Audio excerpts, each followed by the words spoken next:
اگلی بات کریں کوئی. اچھا یہ بتائیے گا کہ یہ جو اسلام آباد میں بیٹھے ہوئے ہیں دھرنا دے کر، اور جو نگران وزیر اعظم ہے اس نے جو بیان دیا ہے کہ اس کے ابو اجداد جو تھے وہ بھی دہشت گرد تھے اور یہ ان کی اولاد ہے اور ان کو اسی طرح ٹریٹ کرنا چاہیے، اس بارے میں کیا آپ؟ جی مجھے ایک بات بتائیں، وہ مسنگ پرسن کا ایشو بڑا جینون ایشو ہے، کیونکہ یہ آپ کی فائٹنگ سٹریٹجی ہے.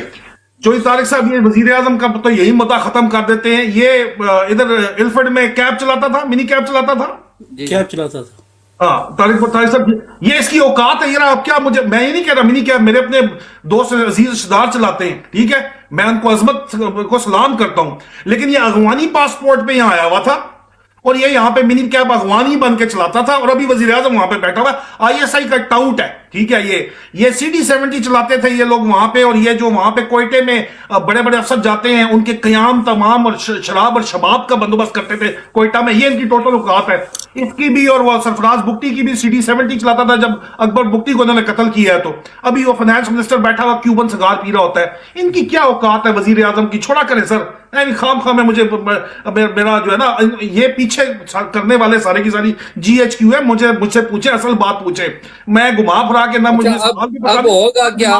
بعد میں بولتا ہوں، میں جواب دے رہا ہوں نا آپ کو. سر یہ ایسا ہیڈ کوارٹر ایسا ہی کر رہا ہے. ندیم انجم کی اس وقت پھٹی ہوئی ہے کہ یہ کیا ہو رہا ہے ہمارے ساتھ. انٹرنیشنل پرابلم بنا ہوا ہے. جب وہ گریٹا تھرنبرگ نے یہ وہ وہاں پہ ٹویٹیں کر دی ہیں تو ان کی یہ ٹویٹوں سے اصل پرابلم یہ ہے کہ ان جرنیلوں کی جائیدادیں پاکستان سے باہر ہیں. انہوں نے بچے وہاں پہ باہر بٹھائے ہوئے، اتنا مال یہ کھاتے ہیں اور کماتے ہیں. جو کی پوزیشنز کے اوپر جرنیل ہیں، سب کی میں بات نہیں کرتا، اتنا کماتے ہیں کہ پاکستان میں رکھ ہی نہیں سکتے، باہر رکھتے ہیں. اس نے ندیم انجم نے جو ہے اپنی ایک گرل فرینڈ آسٹریلیا میں بھی رکھی ہوئی ہے، وہاں بھی رکھا ہوا ہے. مال پانی بے تحاشا بناتے ہیں. یہ جب رکھتے ہیں وہاں پہ باہر مال پانی، تو ان کو یہ پرابلم ہوتی ہے کہ اگر باہر ہمارا کسی ایسی لسٹ میں نام آ گیا یا کوئی ہم بین لسٹ میں ہمارا نام آ گیا، ہمارا داخلہ بند ہو گیا، ہماری جائیداد ضبط ہو جائے گی، تو یہ باہر گوروں کو اپنا پیو مان کے جو ہے نا چلتے ہیں پھر آگے، پھر یہ ہلتے بھی نہیں آگے سے. یہاں پہ پرابلم سر یہ آئی ہوئی ہے کہ گوروں نے اس کو اٹھا لیا.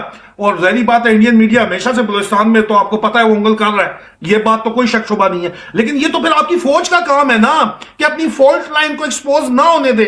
آپ کو پتا ہے آپ کی ایک فالٹ لائن ہے، آپ اس فالٹ لائن کو مت ایکسپوز ہونے دیں. وہ لوگ جو بیٹھے ہوئے ہیں وہ بالکل جائز بیٹھے ہوئے، ٹھیک ہے. اور اب ان کو آپ جو ہے آج آپ نے ان کو جا کے اکھاڑ پچھاڑ دیا سارے کا سارا، اور آپ کہیں کہ یہ تو GHQ بھی جرنیل بھی کہتے ہیں موجودہ حکومت کیا کہتے ہیں. اور سر موجودہ حکومت کی اوقات کیا ہے؟ وہ دو کڑی جن کی اوقات نہیں ہے. آپ کیا بات کرتے ہیں؟ منی کیب چلانے والے اور CD-70 کے اوپر پھرنے والے، ان کی کوئی اوقات ہے؟ یہ کریں گے کچھ؟